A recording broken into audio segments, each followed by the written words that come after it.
Difficile. Alors écoutez, ça prend la suite, cette table ronde prend un peu la suite de la première sur les liens entre droit et démocratie. Comment la démocratie, c'est d'abord aussi le respect du droit, hein, et son évolution par rapport aux évolutions sociétales. Mais la démocratie, c'est un peu l'objet de la table ronde de ce matin, et c'est en lien avec le discernement. La démocratie, ce sont aussi des valeurs, hein, qui sont fondées sur des valeurs sur laquelle la démocratie est fondée, elle prospère, sur la dignité de la personne humaine, sur la justice sociale et la solidarité, sur la liberté, sur l'état de droit, le respect des différences, le bien commun, le dialogue, des valeurs d'ailleurs qui ne sont pas sans lien avec les valeurs évangéliques et qui sont des éléments de discernement dans le travail qu'on fera ensuite en atelier poursuite du travail. Ces valeurs-là sont au cœur du discernement que nous pouvons avoir. Et elles ont besoin de personnes et de conscience humaine pour les incarner et les faire vivre.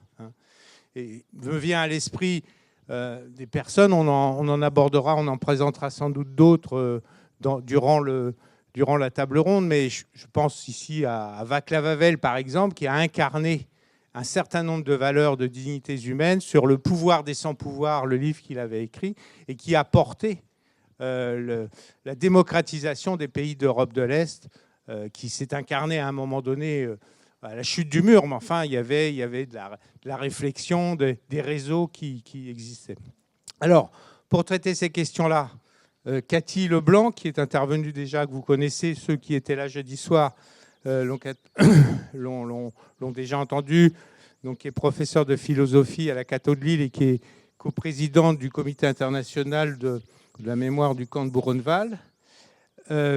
Daniel Lenoir, donc, qui est un ancien haut fonctionnaire, mais qui est là comme président de Démocratie et Spiritualité, qui est au cœur même du sujet. Et puis Jean Rousseau, qui est un ancien président d'Emmaüs France et d'Emmaüs International, qui interviendra. Alors, je vais d'abord... Alors, j'ai dit j'aurais dû dire Jean Levert, parce que le blanc, le noir. Mais, ben oui, en plus, on est dans un moment où on cherche des coalitions, blanc, noir, vert. Non, bon, Jean Rousseau. Et je vais d'abord passer la parole à Daniel Lenoir, et puis ensuite à Cathy et à Jean. Alors, étymologiquement, Rousseau, ça vient de rouge. Oui. C'est pour ça.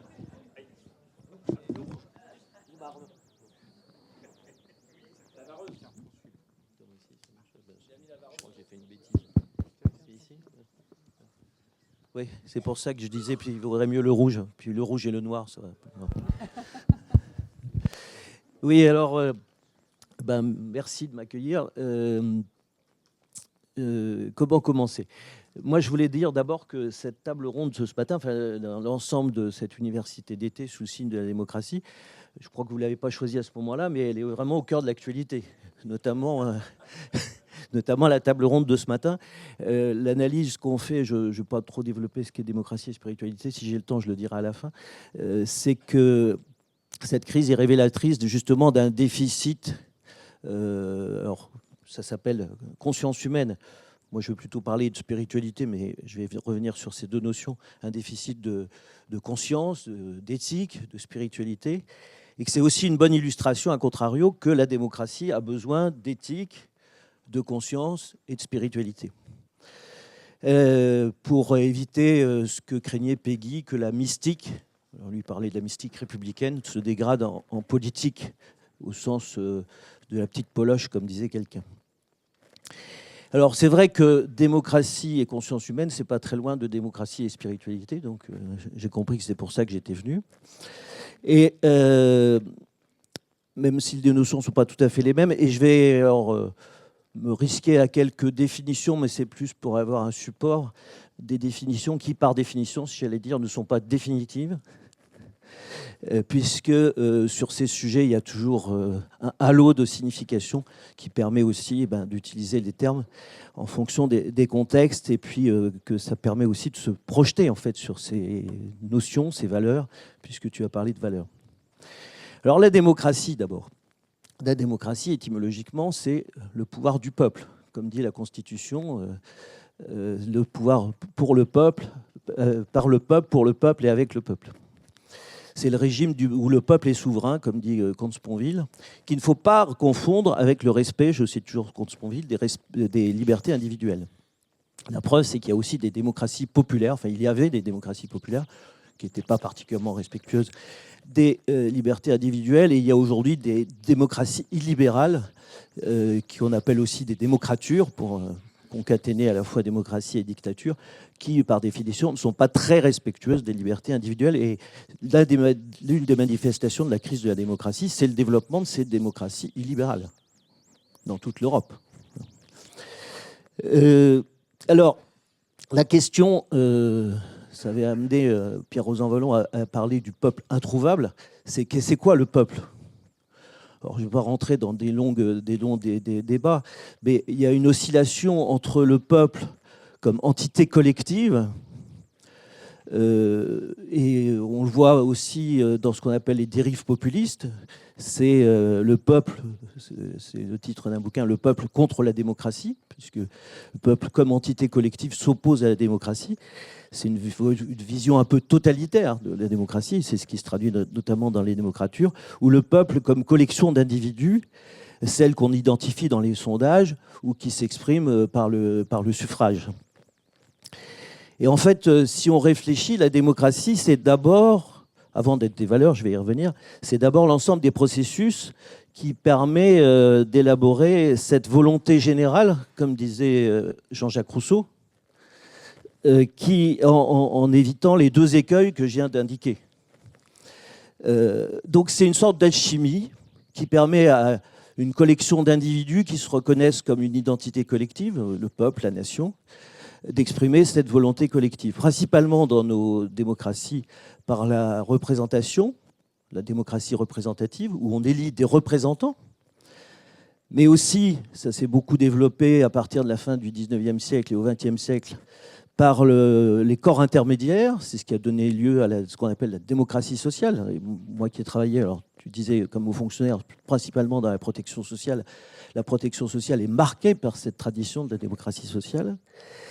C'est aussi de plus en plus la démocratie participative, et j'ai beaucoup de critiques sur la façon dont ça a été utilisé, mais je trouve que les initiatives qui ont été prises avec le grand débat ou avec les conventions citoyennes marquent une évolution importante du mode de fonctionnement démocratique, de cette alchimie, qui est d'ailleurs, quand on parle des conventions citoyennes, une forme de représentation, mais pas au sens politique, au sens statistique, puisqu'on fait ça par tirage au sort, et puis avec toujours cette difficulté de faire appel à la démocratie directe. On se souvient de la revendication qui est revenue d'ailleurs récemment du référendum d'initiative citoyenne ou d'initiative populaire, dont on voit qu'il est un maniement difficile. Je fais une petite parenthèse pour dire qu'on ne peut pas confondre la démocratie avec une autre notion qui est celle qui est très importante pour nous tous, et en tout cas qui l'est pour moi, qui est la République. D'une certaine façon, la notion de République est plus ancienne que la démocratie, puisque c'était les légistes de la royauté utilisaient déjà ce terme. Mais ce qui caractérise notre République, je cite l'article 2, je crois, de la Constitution, c'est qu'elle a 4 caractéristiques. Elle est indivisible, et ça renvoie à une notion extrêmement importante dont je ne parlerai pas beaucoup, mais que tu as évoqué, la notion de commun. Et ça, je pense que c'est un des enjeux de la démocratie de demain, de gérer mieux les communs, c'est au niveau local, national, européen et mondial. Et les communs planétaires sont très importants, j'y reviendrai. Donc indivisible, laïque, par définition, notre République n'est pas, comme une république islamiste, une république théocratique, démocratique, donc on voit bien que ça n'arrive qu'en 3e position, et sociale. Alors qu'est-ce que tout cela a à voir avec la conscience ou avec la spiritualité ? Alors, je reprends Comte Sponville. La conscience est un des mots les plus difficiles à définir, je cite. Peut-être parce que toute définition s'adresse à un conscient et le suppose. En fait, la conscience peut renvoyer à 2 notions. La première, c'est une notion morale. C'est le poème La conscience de Victor Hugo. L'œil était dans la tombe et regardait Caïn. Et puis l'autre, c'est une dimension plus psychologique, on pourrait dire, ou même physiologique. C'est le cogito. je pense, donc je suis, de Descartes. Alors, moi j'ai l'habitude d'utiliser, alors c'est un modèle, moi j'ai une formation d'ingénieur au départ, donc je modélise les choses. J'ai l'habitude d'utiliser, pour parler de la spiritualité, de ce que j'appelle la triangulation pascalienne. Ça, c'est un terme que j'ai un peu inventé, qui en fait référence aux 3 ordres de Pascal. Et la conscience, d'une certaine façon, elle est à la rencontre des 3 points, des 3 ordres de Pascal. Le premier ordre de Pascal, j'y reviendrai, c'est l'ordre des corps. C'est le domaine de la politique, comme disait Michel Foucault. C'est la cohabitation des corps, des individus, c'est le rôle même de la politique, donc de la démocratie dans ce cas.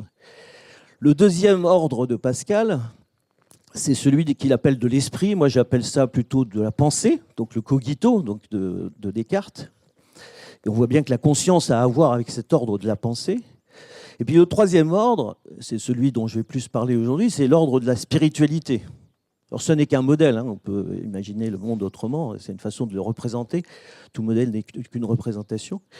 L'ordre de la spiritualité, alors Pascal appelle ça l'ordre de la charité. Moi, je préfère l'appeler l'ordre de la spiritualité. C'est la vie de l'esprit, pour reprendre le terme de Comte Sponville, là encore.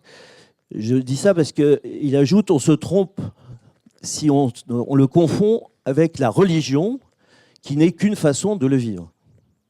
J'insiste sur ce point, puisque je suis devant une assemblée d'Action catholique. Pour nous, la spiritualité, ça peut s'exprimer dans la... Je dis pour nous, c'est-à-dire la démocratie et la spiritualité, ça peut s'exprimer dans la religion, mais ça peut aussi s'exprimer d'autres façons.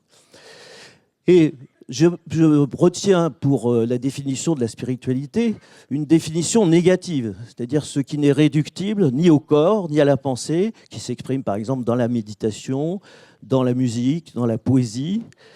Comme dit alors c'est Edgar Morin, la vie n'a pas de sens, c'est la poésie qui donne son sens à la vie. Donc cette définition négative, ça renvoie d'ailleurs à une tradition dans la théologie qui est celle de la théologie négative, c'est-à-dire de dire, de définir Dieu, plus exactement de ne pas le définir, par ce qu'il n'est pas. Personnellement, comme je suis agnostique, je ne mets pas le nom de Dieu.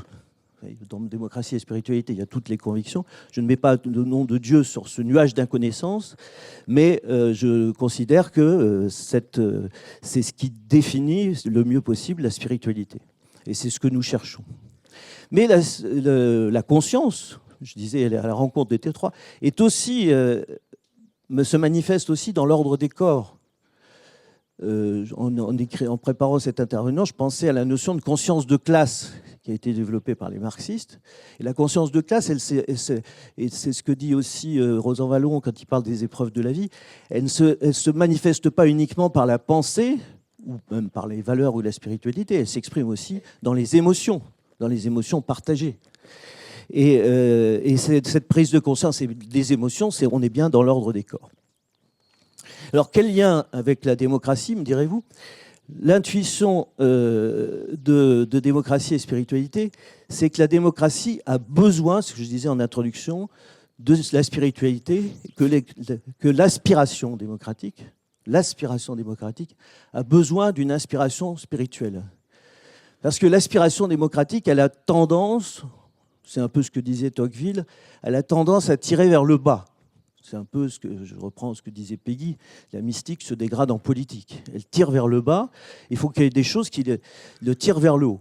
Alors je voudrais faire un petit détour. Je pense qu'on avait prévu de faire notre université d'été à la fin de l'été, et puis on va la reporter sur la crise de la démocratie. On a une réflexion importante dans la préparation, c'est de dire que la démocratie, c'est une sorte de rupture anthropologique.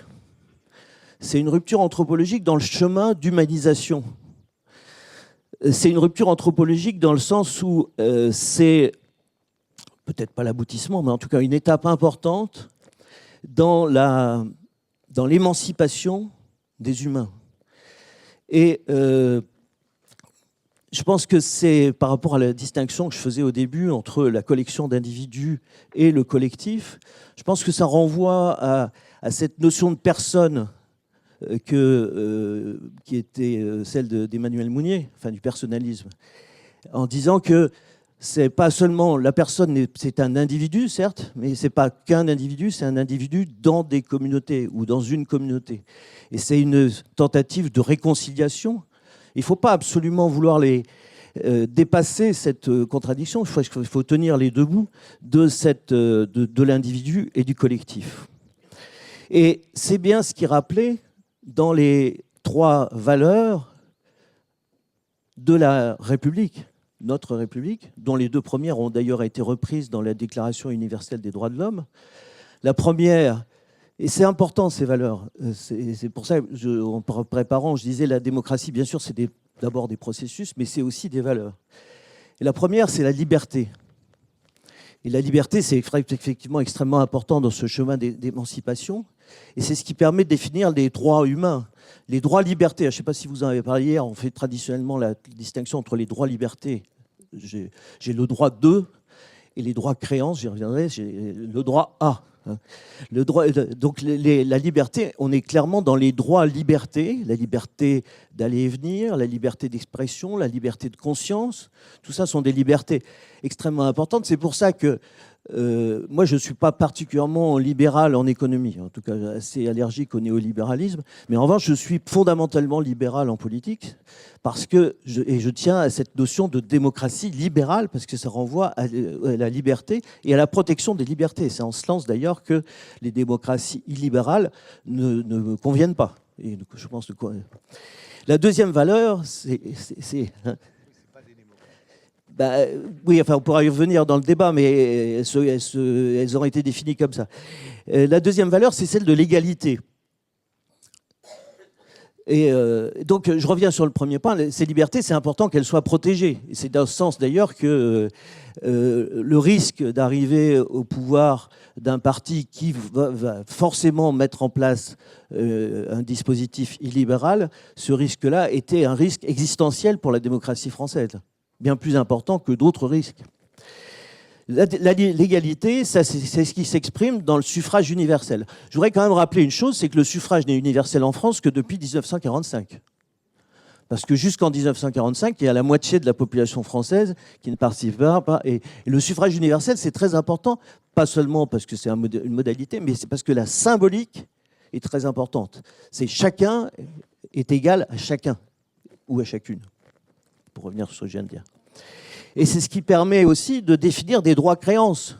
Je crois que vous avez abordé hier la question du droit au logement, du droit à la santé, du droit à l'éducation. Ce sont toute série de droits sur lesquels j'ai passé une grande partie de ma carrière professionnelle. Mais ça renvoie, et pour nous c'est la valeur la plus importante, à la troisième valeur de la République, c'est celle de la fraternité, qui a été introduite tardivement dans la devise de la République. En fait, elle date de 1848, un grand moment d'unité nationale, la Deuxième République. Puis finalement, elle est revenue avec la Troisième République.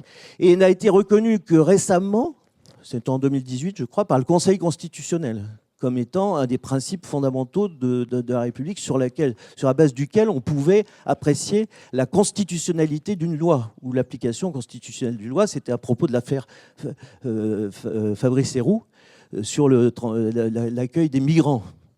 Et c'est une jurisprudence extrêmement importante. Tu as oublié de dire, j'étais aussi éditorialiste à Témoignage chrétien, j'avais fait un papier... Non, mais c'est pas vrai. Non, mais je dis ça parce que j'avais fait un papier à l'époque et je pense que c'est un point extrêmement important de l'évolution de ce que j'appelais la révolution anthropologique. C'est cette notion de fraternité, aujourd'hui, est constitutionnalisée dans notre droit, pas seulement comme une apparition. Elle l'était déjà d'une certaine façon. Je parlais de ce que j'ai fait pendant plus de 30 ans de ma vie, la sécurité sociale, la protection sociale, la mutualité. En fait, on a transformé le mot fraternité par un autre mot que tu as utilisé dans ton introduction, qui est la solidarité, parce que c'était plus facile à utiliser par les républicains, parce que c'était une notion un peu plus froide. Et bien qu'agnostique, je reste profondément chrétien, c'est pour ça aussi que j'écris dans Témoignage chrétien. Pour moi, ça renvoie à une des paraboles les plus importantes de l'Évangile, qui est celle du bon samaritain, cette notion de fraternité. Et à chaque fois que j'écoute le bon samaritain, je ne peux pas m'empêcher de penser à ce qu'avait dit le père de Marine Le Pen, Jean-Marie, qui avait dit Jésus a demandé d'aimer son prochain et pas son lointain. Il a tout faux. Il n'a rien compris. Parce qu'en plus, alors, Jésus commente, enfin, je m'excuse pour Jean-François, il est sûrement beaucoup plus compétent que moi, mais Jésus commente une règle de ce que nous on appelle l'Ancien Testament, de la Torah, il faut aimer son prochain, et il demande c'est quoi aimer son prochain.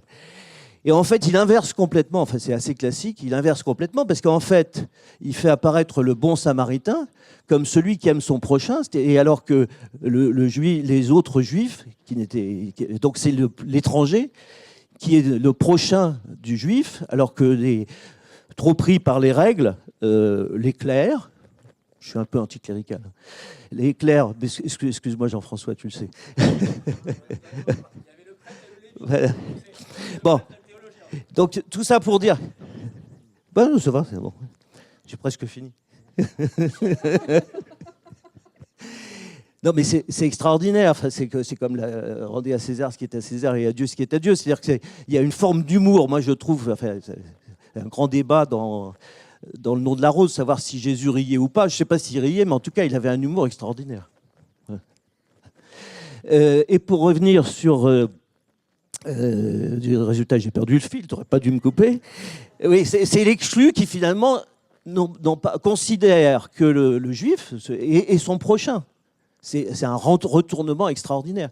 Et je pense que ça dit bien la fraternité. C'est un peu ce qu'essaye de dire Paul Ricoeur quand il dit soi-même comme un autre. Mais c'est aussi l'autre comme soi-même. Enfin, c'est une sorte de réciprocité universelle, la fraternité. Alors, mes filles, maintenant, me disent « Papa, il faudrait plutôt parler d'adelphité ». Alors, moi, j'aime bien adelphité, mais personne ne comprend. Parce que... Oui, on dira après.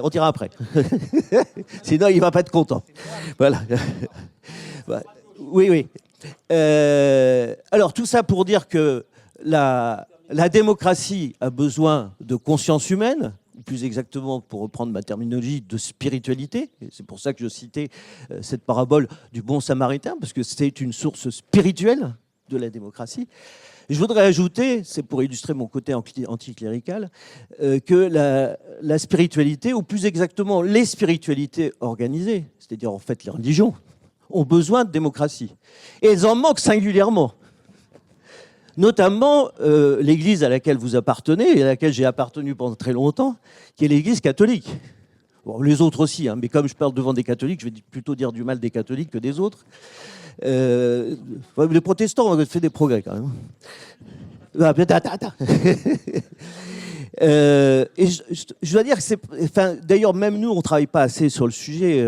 Comment avoir une approche démocratique de la spiritualité. Mais on ne peut pas dire ce que j'ai dit tout à l'heure sur le fait que l'émergence de la démocratie au tournant du 18e et du 19e siècle, comme une sorte de rupture anthropologique, comme la période axiale pour je ne sais plus quel philosophe, au 8e siècle avant Jésus-Christ. Pourquoi ce tournant n'aurait pas une conséquence sur la façon dont on vit collectivement la spiritualité, qu'on soit dans une religion ou pas dans une religion.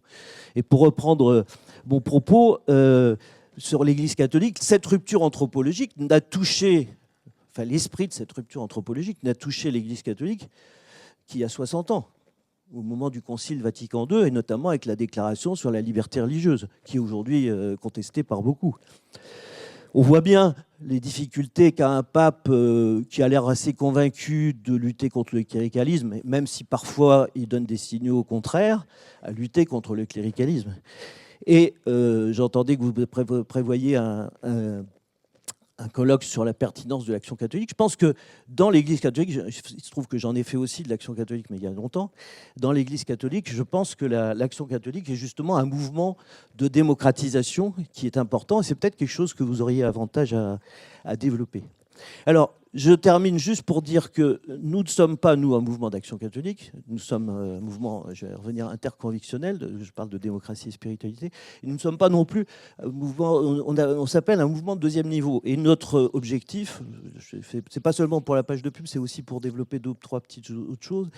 Notre objectif, c'est justement de regrouper des gens qui, comme vous, sont dans des responsabilités pour avoir une réflexion. Alors, on est, je ne veux pas dire au-delà du voir, juger, agir, qui est important, mais on s'appuie sur 4 engagements. Je vais terminer là-dessus parce que qui sont d'abord un engagement d'intériorité, parce que la spiritualité, ça se vit d'abord à l'intérieur de soi-même. C'est aussi ce que je pense que vous avez essayé de faire ce matin dans un temps de méditation. Un engagement d'interconvictionnalité. Alors, le terme est un peu barbare, mais il finit par s'imposer. Ce n'est pas seulement de l'interspiritualité, puisque nous accueillons des gens de différentes religions, des gens qui sont agnostiques ou athées, et qui sont aussi de convictions différentes sur le plan politique. C'est d'ailleurs, donc nous avons créé une petite collection, là pour le coup c'est une page de pub aux éditions de l'Atelier, qui s'appelle Démocratie et spiritualité. Ça a été le premier livre qui s'appelle Des raisons d'espérer, où on fait dialoguer justement différentes traditions spirituelles sur des défis d'aujourd'hui. Nous sommes aussi, et ça rejoint le débat de ce matin, une sorte de laboratoire d'idées. J'aime pas le terme think tank parce que bon, y a un mot en français pour le dire, donc utilisons le mot français. Et ça, c'est très important, c'est-à-dire de faire des propositions sur des champs qui sont les nôtres. On le fait aussi parfois avec d'autres, par exemple le pacte civique. Et les deux autres ouvrages, donc on a abordé la question environnementale à la lumière de, donc ça s'appelle Dialoguer avec la Terre. À la lumière des valeurs de démocratie et de spiritualité, et la question de la laïcité, c'est le dernier qui vient de sortir. Et enfin, le quatrième engagement, c'est celui d'engagement dans l'action professionnelle ou citoyenne, parce que là je vais reciter Peggy, qui critiquait les kantiens en disant ils ont les mains propres, mais ils n'ont pas de mains. Et donc là, ça sera le thème de notre quatrième ouvrage, qui malheureusement n'est pas encore sorti et qui est vraiment au cœur de votre problématique, c'est les rapports entre responsabilité et pouvoir, et qui interpelle justement la situation, j'ai fait la préface il y a 2 jours, la situation que nous vivons aujourd'hui, parce que nous pensons que justement, il n'y a pas assez de réflexion sur l'éthique de la responsabilité au regard de l'éthique de conviction. On va parler beaucoup des convictions, mais dans les situations de responsables, et beaucoup d'entre vous avaient été ou êtes responsables dans des entreprises, cadres ou entreprises, on est confronté à comme le sont les hommes politiques et les femmes politiques, on est confronté à cette difficulté d'articuler les convictions avec l'exercice des responsabilités. Et je pense que c'est ce qui manque le plus aujourd'hui, et c'est ce qui nous amènera justement ce quatrième ouvrage. J'ai noté ça, l'idée, c'est d'amener des éléments pour ce qui est très important, c'est-à-dire la spiritualité ne peut pas donner des règles de droit, mais elle peut permettre d'avoir des éléments de discernement. Et c'est ça le plus important. Merci beaucoup, Daniel. Ce que je soulignais 2-3 choses, c'est que quand tu dis la spiritualité, ça permet de relever les questions démocratiques. Sinon, effectivement, la démocratie peut descendre, et on voit bien comment, si on ne veut pas la limiter à des procédures, effectivement, parce qu'on parle de démocratie illibérale, c'est parce qu'en fait, il y a des procédures démocratiques, mais qu'elles ne sont pas forcément... il y a les valeurs et les dimensions spirituelles derrière. Et puis, sur la conscience, que tu abordais ça, on avait intitulé aussi « Démocratie et conscience humaine », parce que la conscience, c'est à la fois ce que tu as présenté, mais c'est aussi des consciences, c'est-à-dire des consciences individuelles qui portent les valeurs. Alors, je vais passer maintenant la parole à Cacti, qui va revenir sur un certain nombre de notions également. Merci beaucoup, Marc. Je voudrais dire que je suis très heureuse d'intervenir à une table ronde avec Daniel Lenoir et Jean Rousseau. Et je vais essayer de faire le lien entre la philosophie, dont je ne vais plus parler des camps aujourd'hui, je vous rassure. Faire le lien. Non, c'est faire le lien entre la démocratie et puis aussi la fragilité. Et cette fragilité, il faut absolument qu'on en parle. Donc le titre de cette table ronde, Démocratie et conscience humaine, établit un lien entre politique et morale. Il n'y a plus de courant. C'est branché de l'autre côté. Donc, établit un lien entre politique et morale. La démocratie relève du politique, tandis que la conscience relève de la morale ou de la sphère morale. Le lien entre morale et politique est fondamental.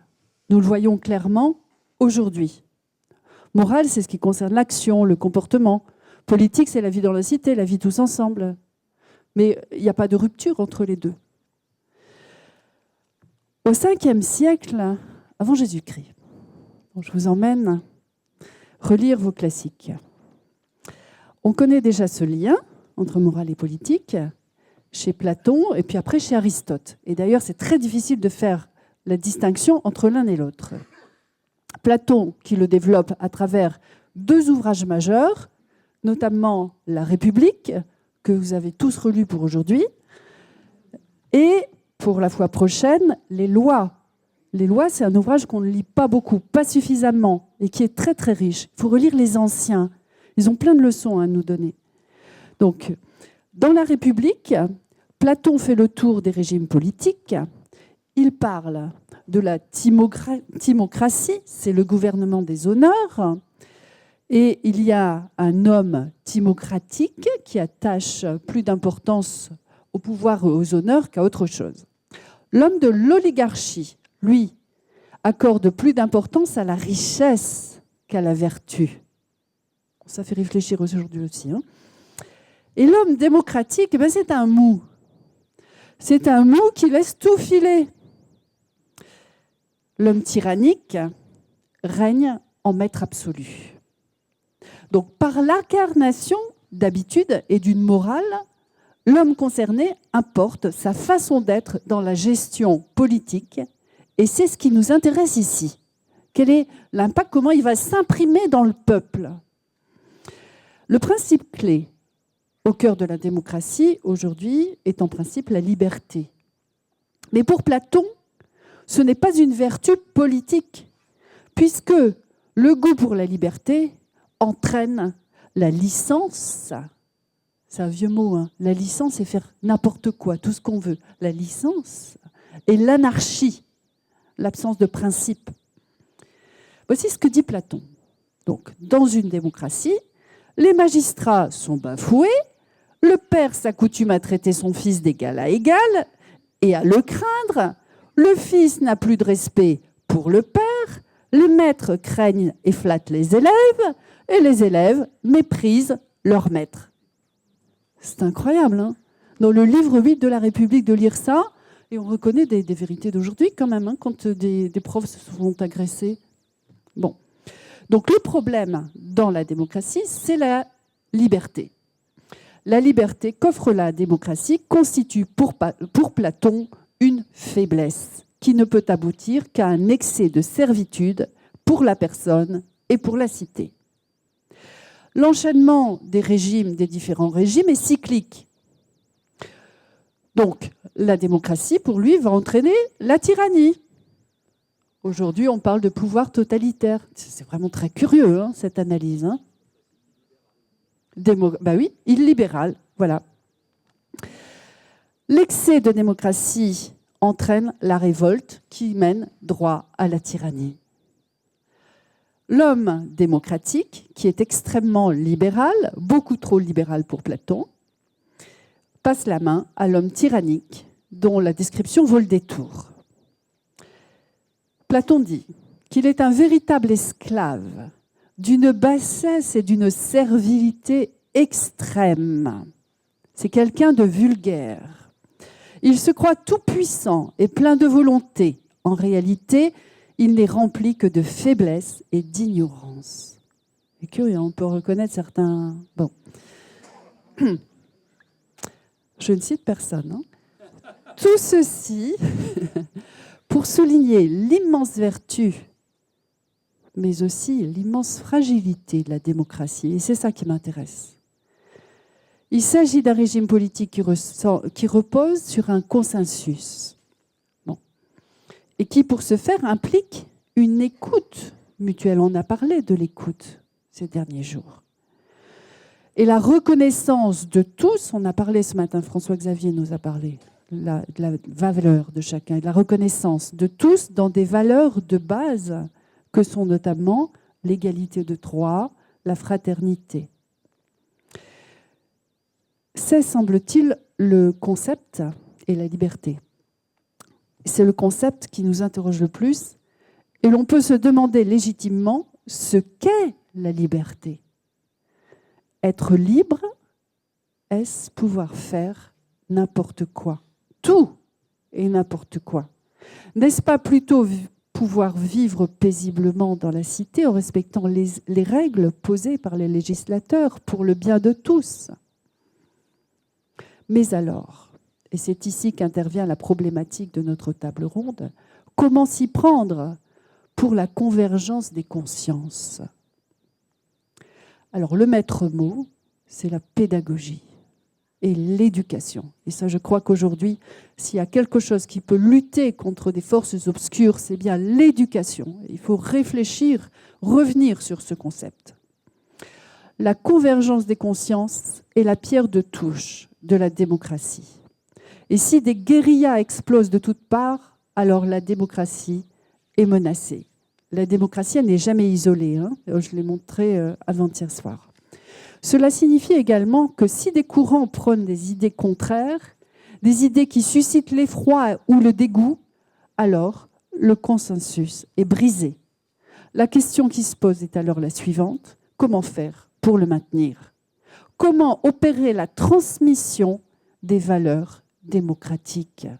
La transmission de cette écoute, de la capacité de se retirer pour faire valoir l'autre. En France, on parle des valeurs républicaines, mais en Europe, on emploie plus facilement le terme de démocratique. Donc, Marc l'a rappelé, je suis la vice-présidente française du Comité international de Buchenwald. Nous sommes 15 vice-présidents de nationalités différentes, des nationalités qui étaient présentes dans le camp, et nous travaillons à la transmission des valeurs démocratiques. Donc là aussi, c'est un consensus. Chacun acquiert les valeurs pendant l'enfance, puis l'adolescence, et en devenant adulte. Et Platon, ici, nous dit quelque chose de fondamental, que je vais vous citer parce que... Attendez voir.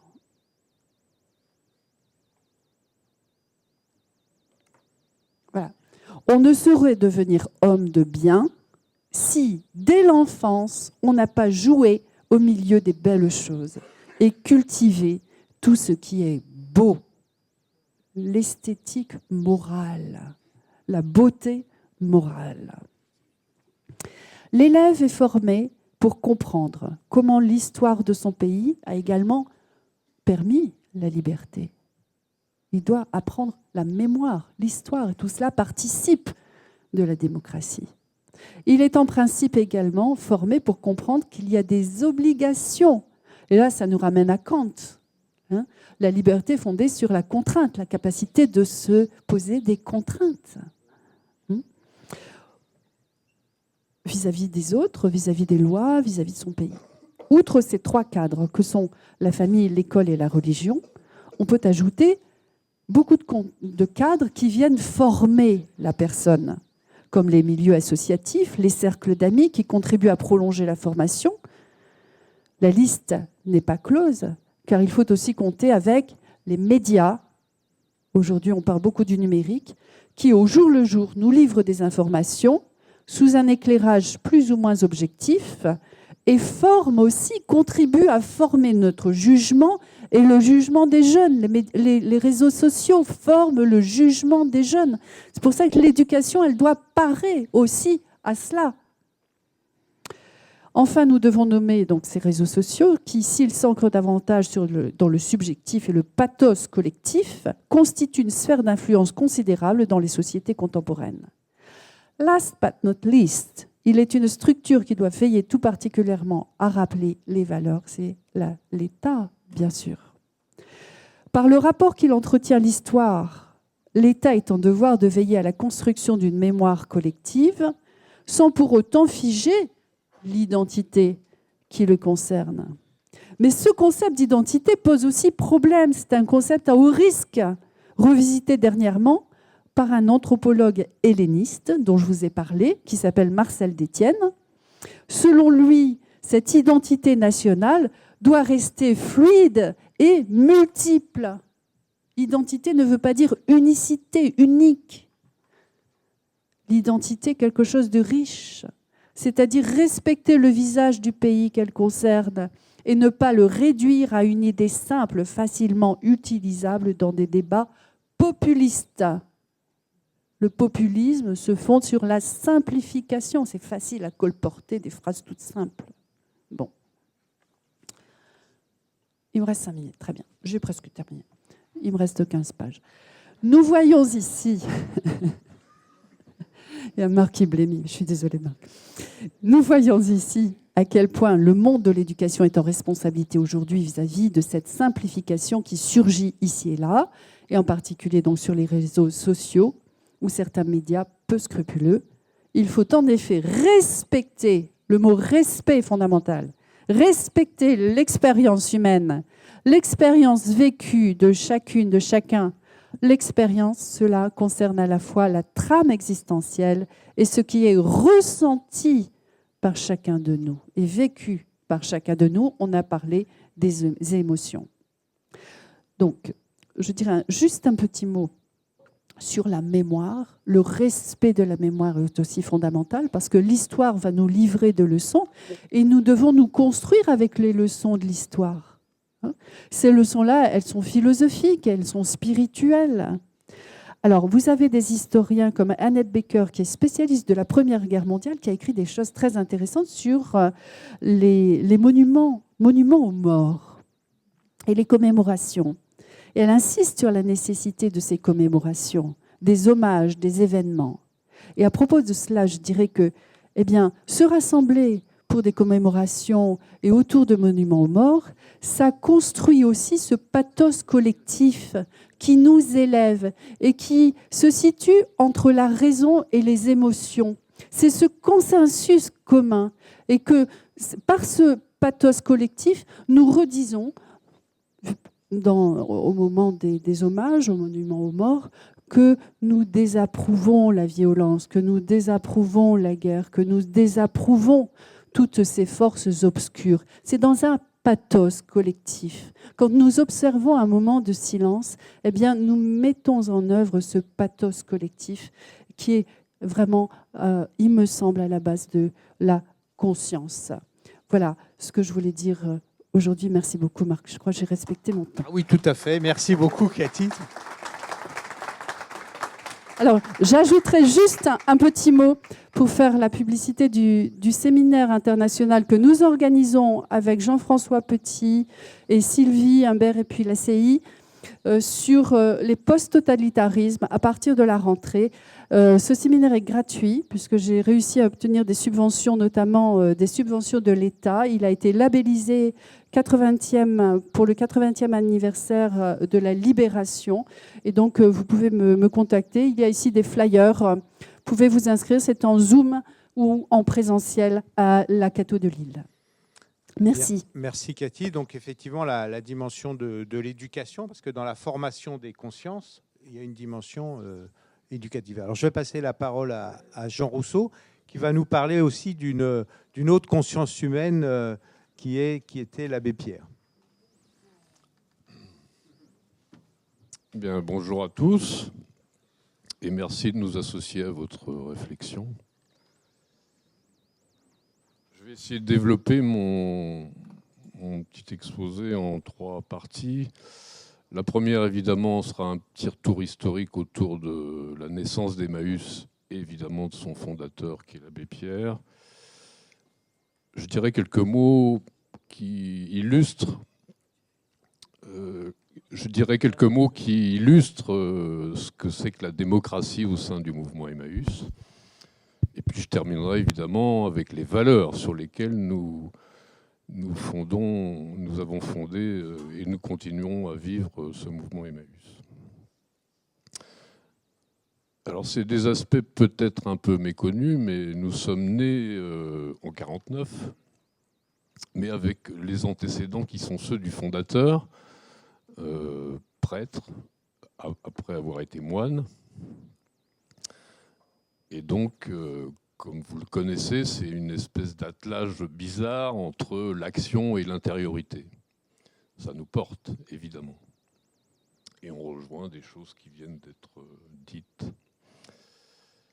L'abbé Pierre, en fait, a dit oui à tout un tas de choses tout au long de sa vie. C'est ça qui marque son parcours. Et les premiers moments importants pour lui, c'est la résistance. Il a été un grand résistant. Et puis ensuite, donc c'est un événement, c'est l'homme qui a vécu dans le siècle. Il répond oui à ce qui lui est proposé, cacher des juifs, enfin, etc., organiser des maquis. Et ensuite, on lui demande d'être parlementaire, il devient parlementaire.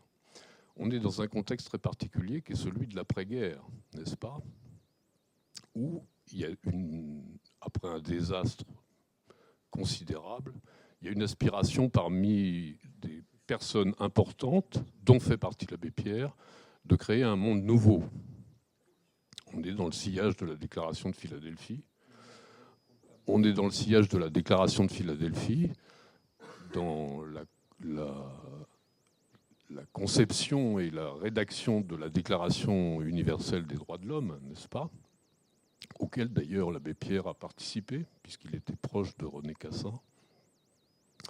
Je ne rentre pas dans le détail sur les combats de l'abbé Pierre au Parlement. Il n'a pas été, de son point de vue à lui, un très bon parlementaire. Il a d'ailleurs quitté son mandat parce qu'il était en désaccord avec son parti, le MRP. Mais néanmoins, il a été président d'une fédération de parlementaires mondialistes. Donc l'abbé Pierre avait un espèce de point de vue. Il a beaucoup voyagé dans cette époque. Il était membre de la commission de la défense de l'Assemblée nationale. Il a vu le désastre, il a vu aussi les périls avec la bombe atomique, etc., les questions de la faim, etc.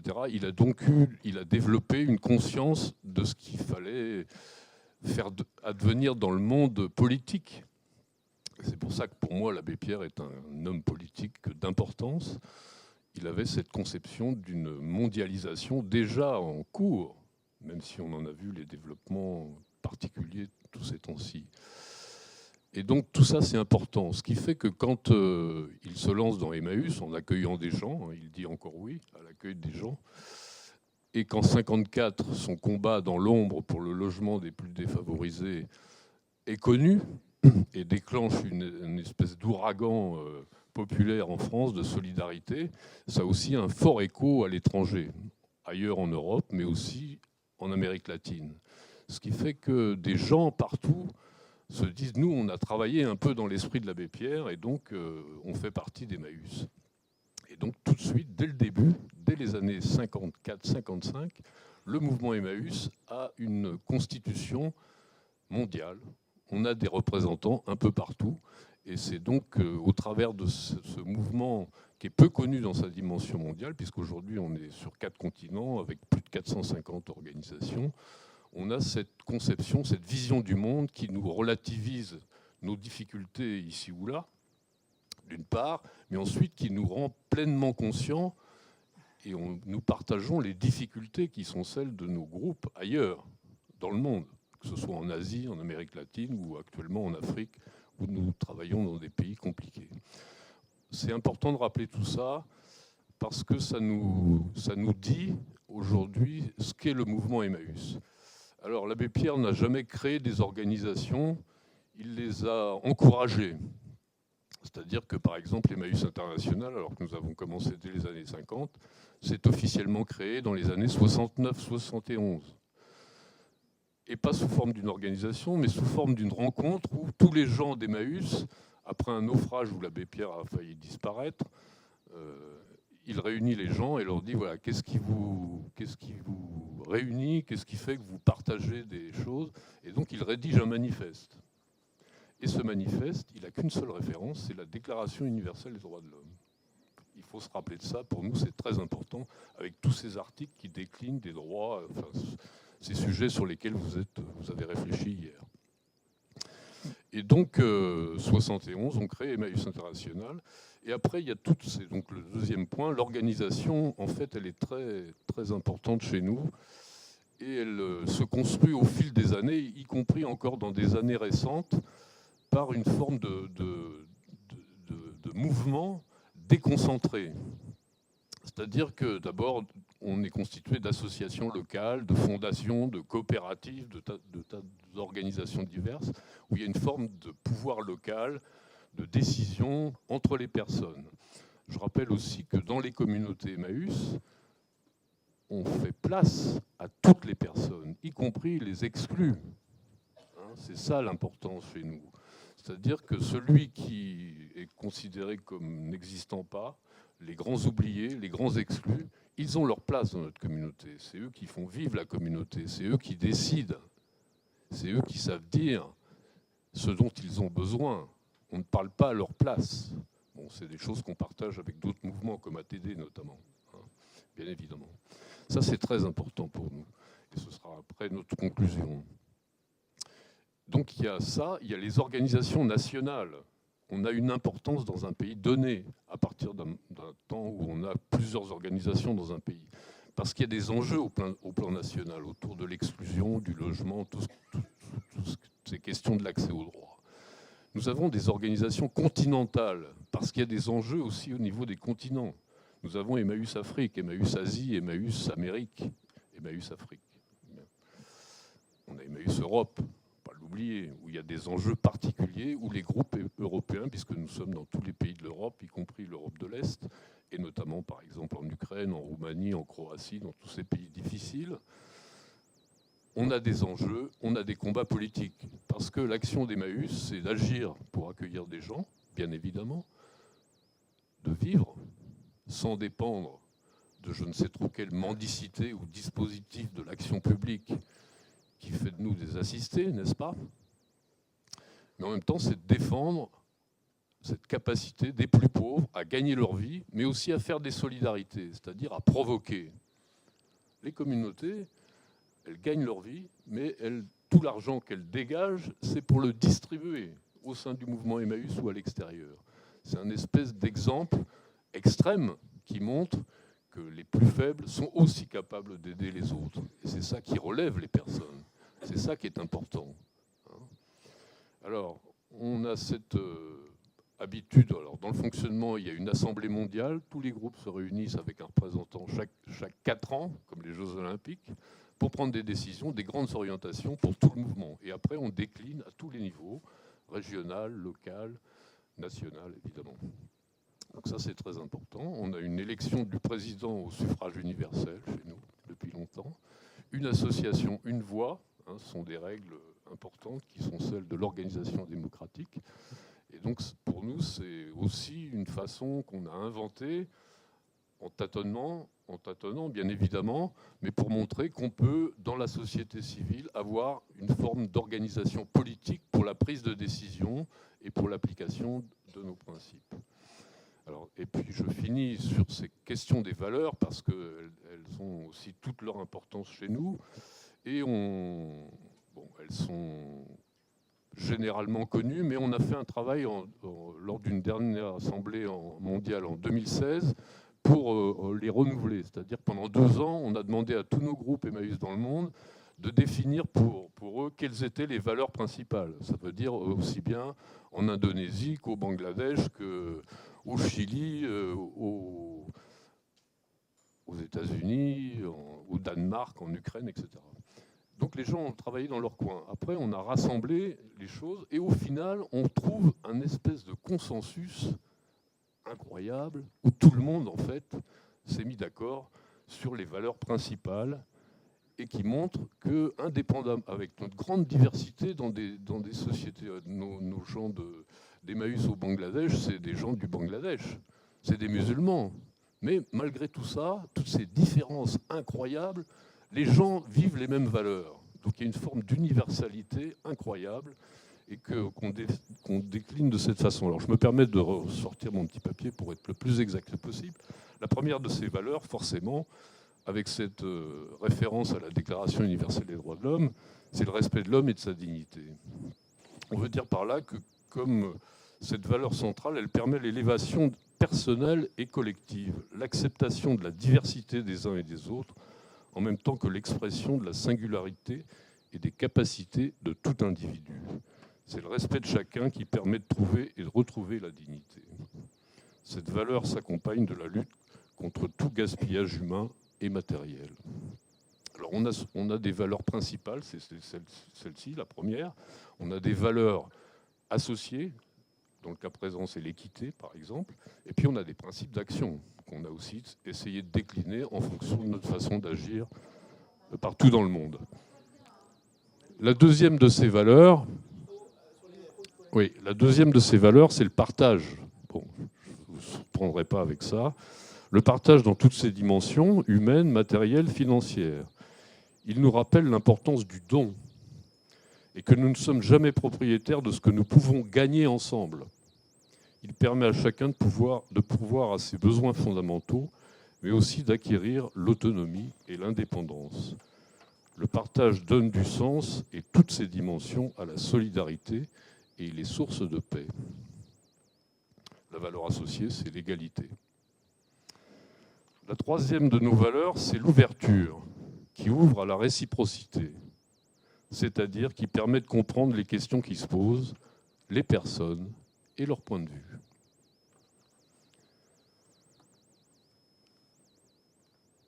L'autre valeur qui suit ensuite, elles ne sont pas hiérarchisées entre elles, c'est la solidarité, qui s'exprime dans la communauté et la volonté de vivre ensemble. C'est une force face à la solitude ou dans la résolution des conflits. Elle doit se vivre dans sa dimension internationale et rayonner à l'extérieur du mouvement Emmaüs. La valeur associée, c'est la fraternité. Et la dernière de nos valeurs, qui est assez particulière chez nous, c'est l'accueil. L'accueil au sens d'être accueillant, qui est un état d'esprit. Mais l'accueil, c'est aussi une pratique à Emmaüs, compris notamment dans le sens du terme accueil inconditionnel, puisque nos règles sont d'accueillir tous ceux qui se présentent. Le seul critère d'accueil, c'est qu'il y ait une place. Voilà. Donc voilà en gros quelles sont nos valeurs et qui, en fait, rendent vivante toute notre façon d'agir. Et pour finir, si je pouvais donner une sorte de conclusion, pour nous, la qualité de démocratie, ou la qualité d'une démocratie, elle se mesure à la place qu'on donne aux plus faibles.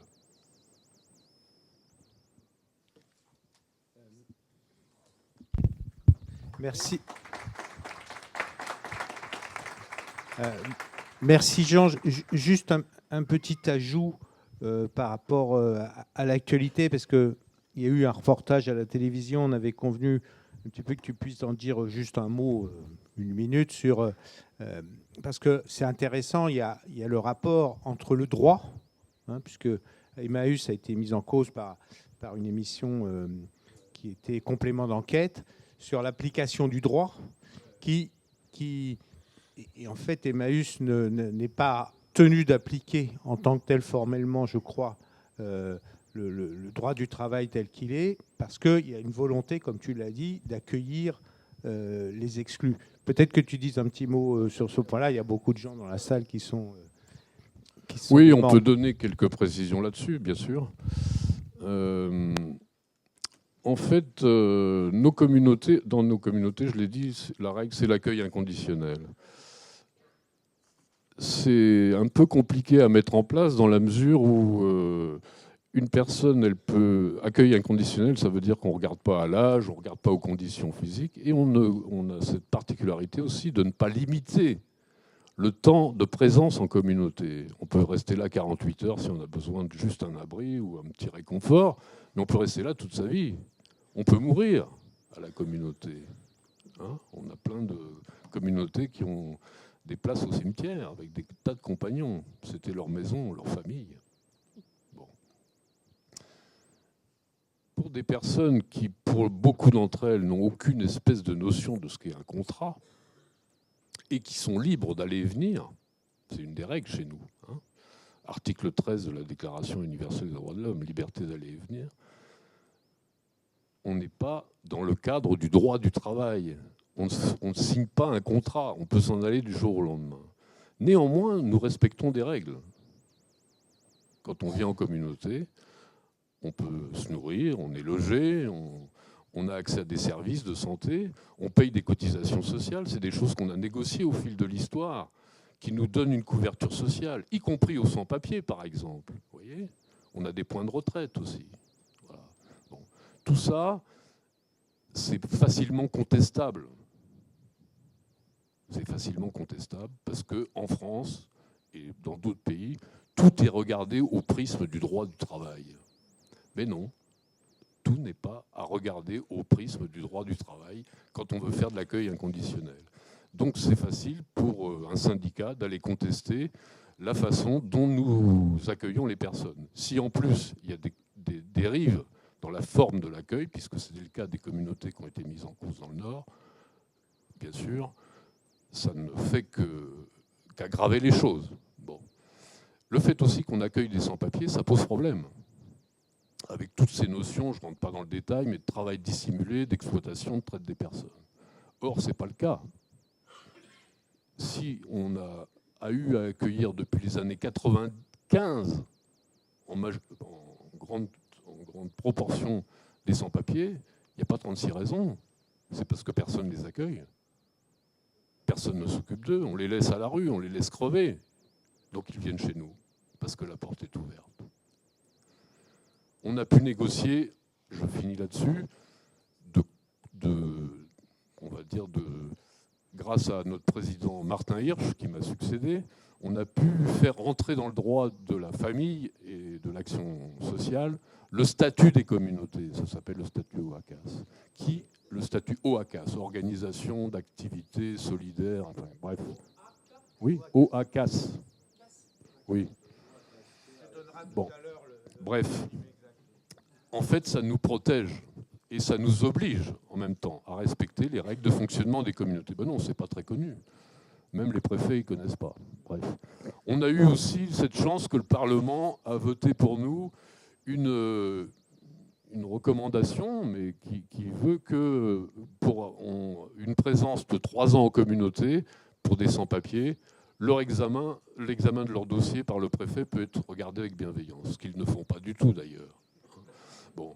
Ce qui fait que les sans-papiers en communauté, quand ils voient ce texte, vous comprenez la pression qu'il y a chez eux pour obtenir les papiers, ils imaginent qu'ils vont être régularisés automatiquement au bout de 3 ans, ce qui n'est pas le cas. C'est pas nous qui régularisons, c'est le préfet, c'est l'État, avec toutes ces instructions. Donc il y a cette espèce de confusion aussi qui a creusé les difficultés que nous avons eues dans le Nord. Voilà, un peu les explications, mais je peux après répondre à des questions plus détaillées s'il y a besoin.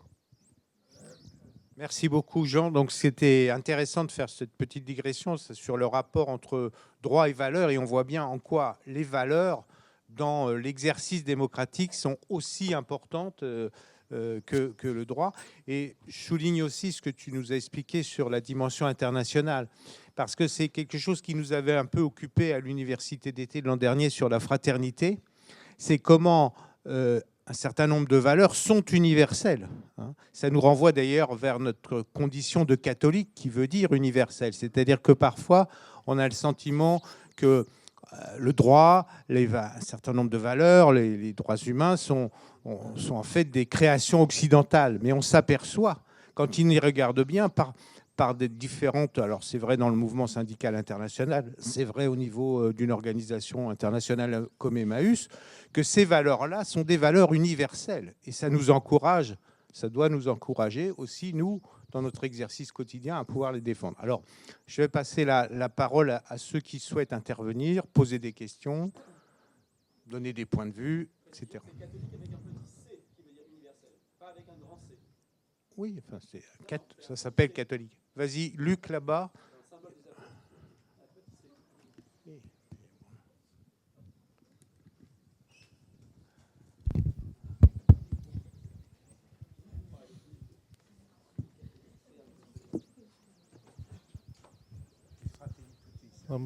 J'ai une question qui est suscitée par la dernière intervention sur la question de cette démocratie et de cette représentativité. C'est-à-dire qu'on sait très bien que dans des assemblées, il y a des personnes qui sont plus à l'aise pour s'exprimer, plus à l'aise pour donner leur avis, pour Voilà, et que c'est un peu très souvent, spontanément, dans un groupe, on va désigner un peu toujours les mêmes pour nous représenter. Et donc, on peut parler, notre ami nous a parlé de cléricalisme ou d'anticléricalisme, c'est un peu la même chose. Hein. On se forme des clercs, des gens qui ont une expertise. Voilà. Comment, concrètement, je pense que ce que vous présentez sur Emmaüs, c'est un cas intéressant. Concrètement, comment est-ce que vous faites pour que, effectivement, les personnes les plus en difficulté ou les accueillies, puissent à un moment donné aussi être représentants de leur groupe, de leur communauté, à toutes les échelles. Et parce que sinon, on voit bien que c'est très facile de dire « je parle au nom d'eux ». Voilà. Alors, on va voir s'il y a d'autres... Non, mais je préfère qu'on prenne 2-3, ça permet de prendre de la distance. Est-ce qu'il y a d'autres... voilà.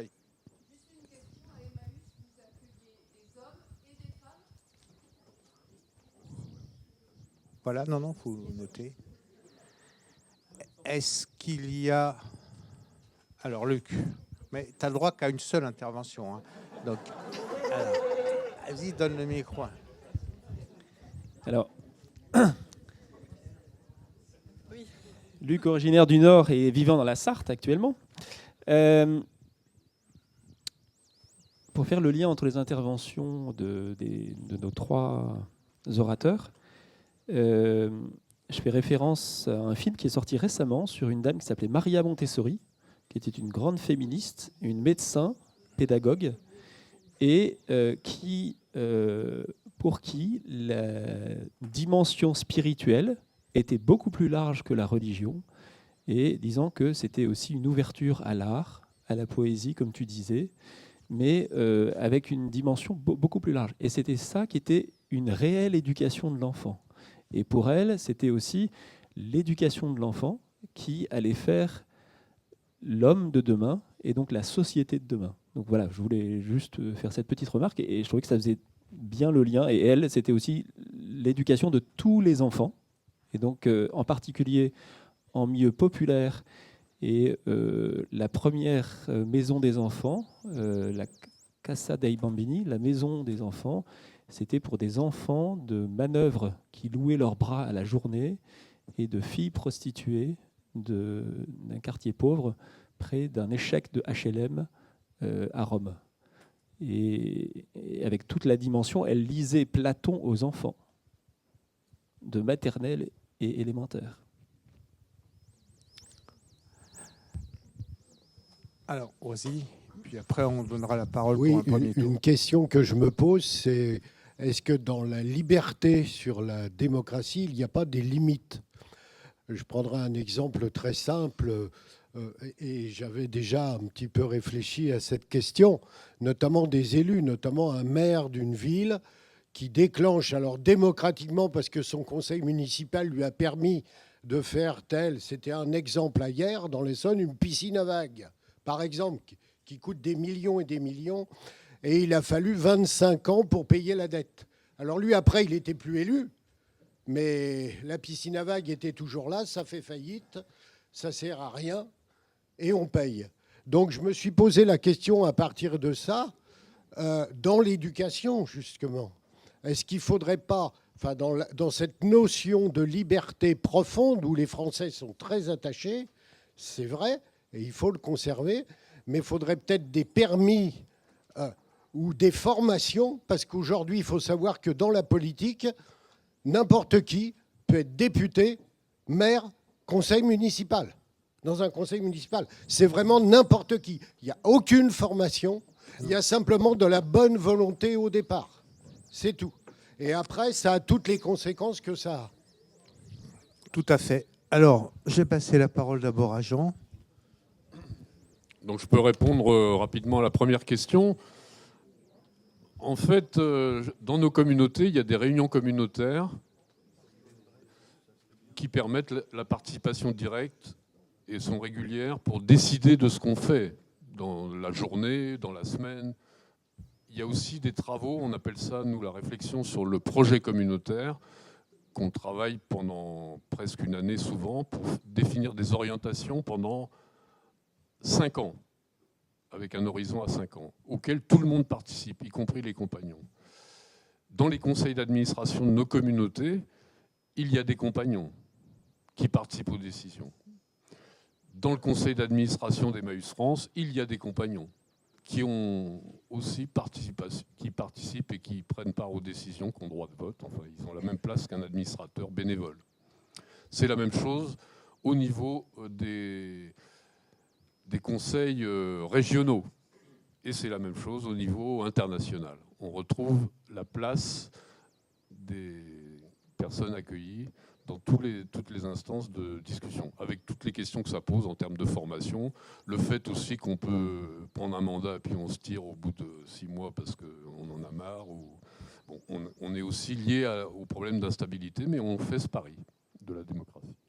Sur la question de l'accueil, on accueille hommes seuls depuis longtemps, mais on accueille aussi femmes seules, familles avec enfants. Tout ça non pas parce qu'on a une stratégie d'accueil ou je ne sais pas quoi, c'est parce que les gens frappent à notre porte et donc on s'adapte.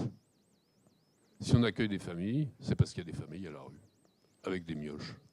C'est comme ça. Bon, dernier point, j'insiste là-dessus, sur la démocratie, c'est quand même la qualité du droit, de l'application du droit qui compte. Il faut se rappeler ça. Aujourd'hui, les règles de la Déclaration universelle des droits de l'homme, elles sont attaquées. Une notion comme le droit d'asile, Convention de Genève de 1951, elle est bafouée tous les jours, par nous, dans nos pays, en Europe. On fait n'importe quoi. C'est catastrophique. Vous ne vous posez pas de questions quand vous voyagez, pour aller vous promener, pour envoyer vos enfants étudier, pour faire du tourisme. Les gens qui fuient leur pays pour différentes régions, on les refoule, on les met dehors. C'est ça le droit?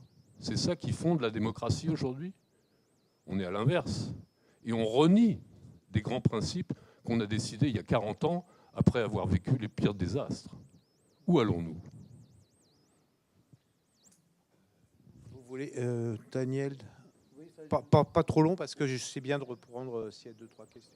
Je voulais rebondir sur la question de la liberté qui avait été abordée aussi par Cathy. Après, il y a d'autres sujets, mais on pourra y revenir. Mais sur la question de la liberté, je pense que la vraie règle, c'est ce qu'on appelle la règle d'or, qui est à l'origine de la plupart des spiritualités, c'est-à-dire ne fais pas autrui ce que tu ne voudrais pas qu'on te fasse, ou plus exactement, traite ton prochain comme toi-même, ce qui est une vision positive. Et c'est pareil pour la liberté, c'est-à-dire que c'est le principe général, la liberté s'arrête là où commence celle des autres. C'est facile à énoncer, c'est plus difficile à appliquer. Mais c'est aussi pour ça qu'il y a des règles de droit.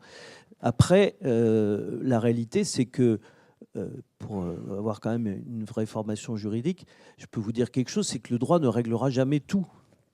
Et qu'il y a une espèce d'utopie du droit qui est de vouloir en faire une sorte de mécanique sociale qui permettrait de régler tous les rouages, etc.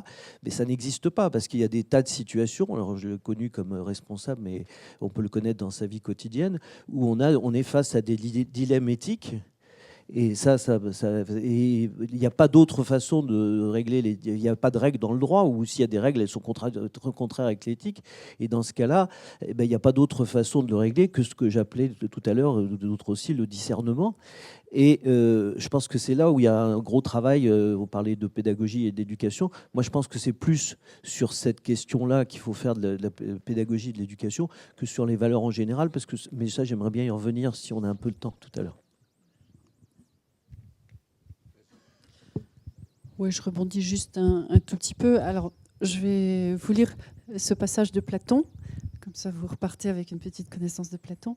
Par rapport aux charges, aux responsabilités, à l'arbitraire des responsabilités.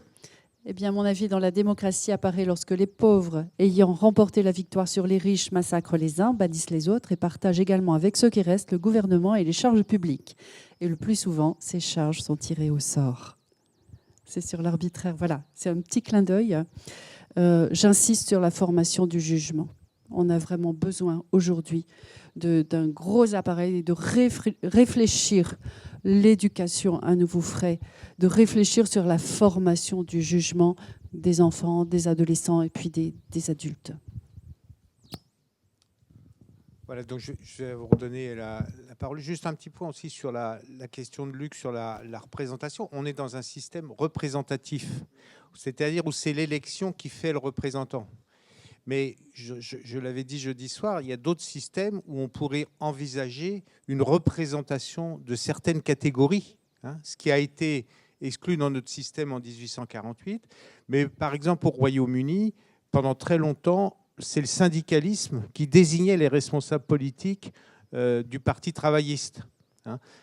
Thatcher a affaibli les syndicats, donc c'est différent. Mais on voit bien comment l'avis de corps intermédiaires permet de donner dans le système représentatif des personnes. Quand l'abbé Pierre est devenu député, c'est parce qu'à la Libération, on a dit il faut des gens de différentes catégories, de différentes représentations. Et ça, c'est quelque chose qu'on a un peu perdu dans le mode de représentation que nous avons. Alors, il y avait... il y a Alex là-bas, tout au fond, Bernard, alors Hervé, Jean-François, et puis j'ai vu quelqu'un à droite, et Bernadette, voilà. Essayez d'être... Et Blandine. Alors, voilà, 5-6 interventions, parce qu'après, il faut qu'on conclue. Et soyez très, très bref. Alors, il y a Alex tout au fond.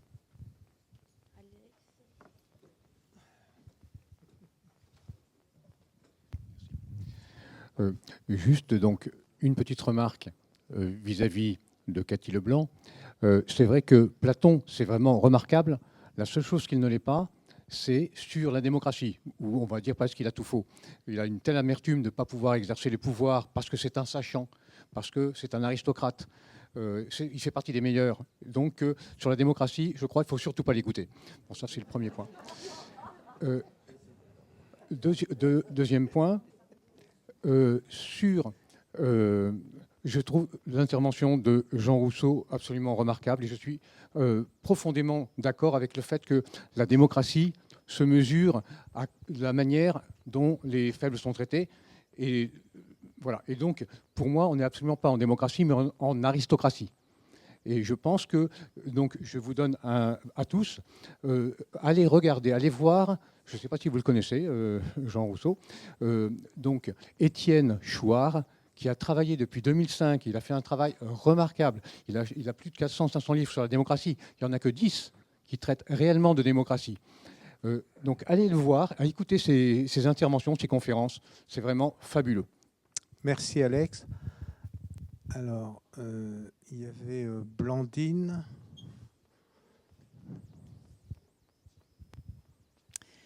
Oui, moi c'est une question très générale. Je m'interroge sur ce vocable de démocratie illibérale. Ce serait en fait la position... Alors c'est intéressant parce que ça suppose qu'il y a quand même des éléments de démocratie chez Viktor Orban et autres. Mais illibéral, ça serait quoi aller trop loin en démocratie? Finalement, enfin, c'est plus une question philosophique. Voilà, merci. Alors il y a Bernard. Bernard là-bas, il est debout.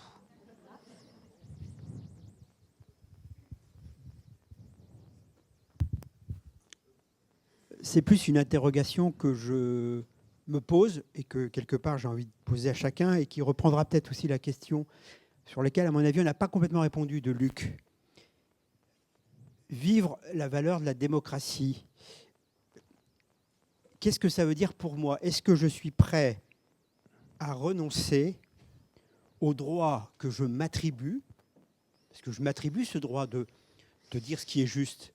Est-ce que je suis prêt à renoncer à ce droit en pensant que les autres ont exactement le même droit que moi de dire ce qui est juste? Je pense simplement à, dans un conseil d'administration, dans un centre social, on n'a pas tous la même capacité à prendre la parole. Comment est-ce que j'aide aussi d'autres à prendre la parole pour que je puisse entendre peut-être ce qu'ils ont plus de mal à exprimer? Et la valeur de ce qu'ils ont à dire est sans doute aussi importante que ce que je peux penser et pour lesquels j'aurai capacité à le dire. C'est une interrogation sur comment vivre vraiment la démocratie. Alors Bernadette, et oui, j'ai pas oublié Bernadette. où se fait une réflexion pour savoir l'intérêt et la façon de mener les conventions citoyennes? Parce que les conventions citoyennes telles qu'on les a vues, je pense à Badinter, on aurait fait une convention citoyenne, la peine de mort, elle passait, enfin l'abolition de la peine de mort passait jamais. Donc on voit bien, et je reviens sur ce qui a été dit, sur les plus pauvres dans ces conventions citoyennes, c'est quand même des gens qui étaient capables, alors après on les a bien orientés, on a bien vu sur les thèmes qui sont pris.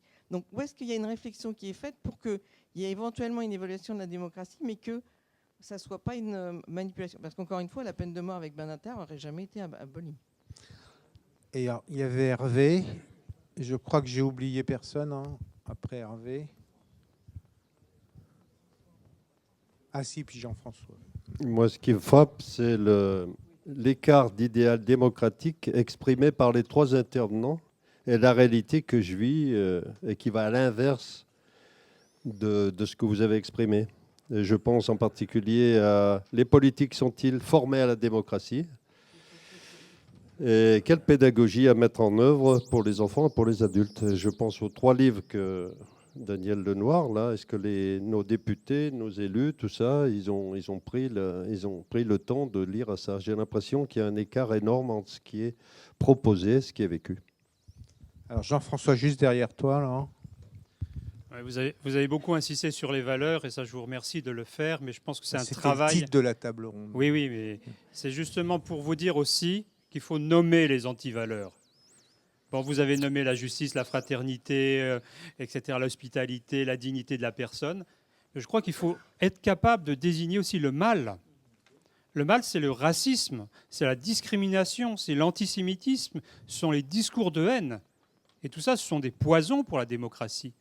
Donc la question que j'ai quand même, c'est comment mettre en place des pédagogies aussi pour que, y compris auprès d'enfants, on se rend compte quand on est en train de franchir les lignes. Et ça, ce n'est pas valable que pour les grands médias aujourd'hui qui manipulent quand même beaucoup, dans certains cas, ce genre de discours. C'est valable aussi pour une éducation citoyenne. Donc voilà, un peu, ma question, c'est comment renforcer une éducation citoyenne. L'élitisme aussi, on peut citer. Ouais. Alors, je vais vous donner la parole à chacun d'entre vous. Non, je ne crois pas. Simplement, il nous reste quelques minutes, donc je propose d'être bref. Alors, je vais prendre tout de suite la question sur Platon.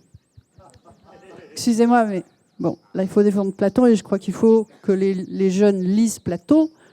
Mais c'est comme la Bible, on ne lit pas au pied de la lettre. Ce matin, on a eu une très belle méditation sur justement ce que je vaux, ce que vaut l'autre. On ne lit pas Platon au pied de la lettre. Il faut séparer le bon grain de l'ivraie. Il faut krinein, c'est juger, c'est séparer les choses.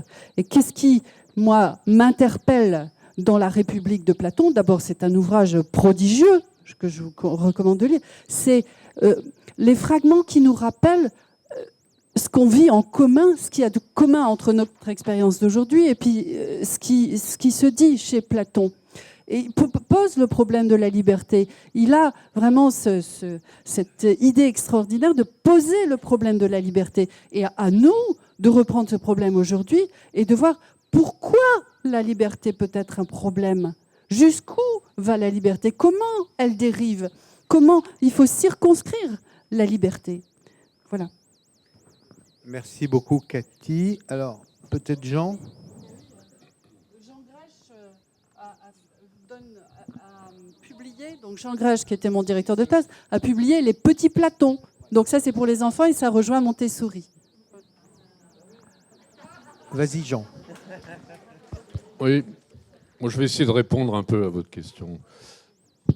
Ce qui nous a beaucoup séduit, et ce qui a séduit beaucoup de monde avec l'abbé Pierre, malgré ses faiblesses, ses parts d'ombre, bien sûr, c'est cette espèce d'accord incroyable entre la parole et l'action, n'est-ce pas? Je pense que c'est ça aussi le drame de notre démocratie aujourd'hui, c'est qu'on a des gens qui sont aux responsabilités, qui viennent de nulle part, qui n'ont jamais rien fait, qui n'ont jamais bossé. Comment peuvent-ils pas Ils dire n'ont ça jamais du Premier partagé le ministre destin de actuel. certaines personnes, pour beaucoup. Comment peuvent-ils parler de la pauvreté qu'ils n'ont pas vécue, par exemple? C'est la base des choses. Dans nos communautés, je vais prendre un exemple simple. Ici à Angers, dans la communauté où il y a 60 compagnons, nous avons au minimum 15 nationalités. Le fait de vivre ensemble, c'est un apprentissage de la tolérance, de la capacité de négociation. On nous renvoie ces bagarres autour de la question de l'immigration, de l'identité. Venez vivre dans une communauté. Il faut bien vivre ensemble. Voilà. C'est des préfigurations, c'est risqué, c'est difficile, mais ça marche. Ça peut donner des idées. Allô, c'est bon. Je vais essayer d'être très bref. Alors, il y avait une première question sur la démocratie libérale. La démocratie libérale, c'est comme le Canada Dry, hein. C'est-à-dire, ça ressemble, mais bon. En fait, c'est simple. Il y a les formes de la démocratie, et ce qui est marquant, c'est que la plupart du temps, ils ont besoin de ces formes. Même en Iran, on élit président de la République parce que ça donne une légitimité. Mais ça ne respecte pas la liberté, et notamment enfin, les droits humains en général. Et notamment, c'est la loi de la majorité qui s'impose à tout le monde. La démocratie, c'est pas que la loi de la majorité s'impose à tout le monde. C'est que la décision démocratique, c'est celle de la majorité, mais c'est pas que la loi de la majorité s'impose à tout le monde. La deuxième chose, c'est sur la question de renoncer au droit à dire pour dire ce qui est juste. Enfin, je résume, je ne sais plus qui l'a posé. Il y a quelque chose que je n'ai pas dit dans mon exposé, et de ça, j'avais envie de rebondir sur ce qu'a dit Cathy, sur l'écoute. Et mon dernier rapport d'orientation, je l'ai fait autour du dialogue, et notamment du dialogue démocratique, mais aussi du dialogue spirituel. Parce que le dialogue, alors ça rejoint peut-être Platon par ce côté-là, mais même si je partage l'opinion d'amis sur Platon, le dialogue nécessite l'écoute, et une écoute active. Et je pense que c'est là-dessus, pour revenir sur la formation des responsables politiques à la démocratie, clairement, enfin, en tout cas, à l'éthique de la démocratie, parce qu'ils sont formés au processus démocratique, plus ou moins bien, parce que visiblement, le président de la République a oublié ses cours de droit constitutionnel à l'ENA. Mais en tout cas, ils sont formés aux institutions démocratiques, mais ils ne sont pas formés à l'éthique démocratique. Et c'est ce qu'on voudrait développer justement dans le 4e bouquin qui n'est pas encore sorti, qui a été piloté notamment par Jean-Baptiste de Foucauld, qui est le fondateur de Démocratie et Spiritualité. C'est cette formation à l'éthique démocratique. La 3e, sur les conventions citoyennes. Alors moi, je suis un ardent militant des conventions citoyennes. Au passage, tu as parlé tout à l'heure de la représentation par les corps intermédiaires. L'aspect de la représentation par les conventions citoyennes, c'est la représentation au sens statistique, c'est-à-dire le tirage au sort. Alors, je ne sais pas ce qui serait passé si on avait soumis la question de la peine de mort à une convention citoyenne. Je ne suis pas sûr qu'on n'aurait pas gagné, parce que l'avantage des conventions citoyennes, c'est que ça refroidit le débat par rapport aux émotions. Et je regrette, par exemple, que le président de la République, enfin le gouvernement, n'ait pas choisi... je participe à une instance qui s'appelle le Conseil national des villes, qui regroupe donc des habitants des quartiers. Et on avait proposé, le CESE d'ailleurs l'avait repris, qu'il y ait une convention citoyenne sur les questions migratoires, avec donc des citoyens qui écoutent les uns et les autres les différents points de vue, etc. Comme ça s'est fait sur l'environnement ou sur le droit à mourir, sur l'aide à mourir. Et je pense qu'il y a un travail d'élaboration démocratique. La démocratie, c'est pas uniquement de la loi de la majorité bousculée. Enfin, je ne sais pas si vous avez vu la vague hier soir, prise par les vagues de l'opinion qui part d'un côté, de l'autre, etc. Ça permet de mettre un peu de raison, pas au sens du cercle de la raison du gouvernement actuel, mais un peu de raison dans ce débat sur les émotions. Et puis le dernier point, je termine là-dessus, je réponds à Jean-François, parce que nommer le mal, c'est très important, tu as raison. Mais moi, ce que je voulais dire sur les valeurs, on a beaucoup parlé des valeurs, de la dignité, etc. Je partage tout ce qui a été dit par mon voisin ou par Cathy sur ce sujet, je l'ai dit aussi. Mais ce qui, moi, me paraît important, c'est aussi d'aller à la source des valeurs. C'est-à-dire que c'est parfois des choses qu'on ne peut pas dire par des mots. C'est pour ça que j'insiste sur la poésie. Et ce qui vient de nous, ce qui sort de nous, et qui fait que cette fraternité, Saint-Exupéry, pour citer quelqu'un d'autre, dit une démocratie une démocratie qui n'est pas une fraternité est une imposture. Et ça rejoint ce qui a été dit sur le fait qu'une démocratie qui n'accueille pas les plus faibles est une imposture aussi. Donc, mais ça, il faut qu'on trouve la source en nous-mêmes, dans le partage, mais aussi en nous-mêmes. Voilà. Donc c'est bien de pouvoir nommer les valeurs négatives. On voit bien qu'à un certain moment, ça ne va pas. Et donc il faut aussi retrouver la source des valeurs positives, sinon ça ne sont que des mots. Merci beaucoup. Merci à tous les trois. Simplement, bon, on va reprendre.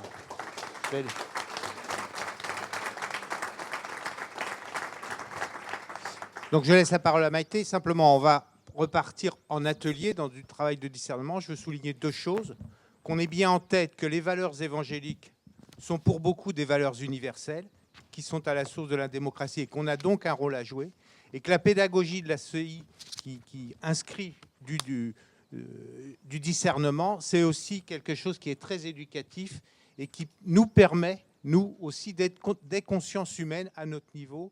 Et que c'est bien ça le projet que nous poursuivons. Merci pour cette table ronde.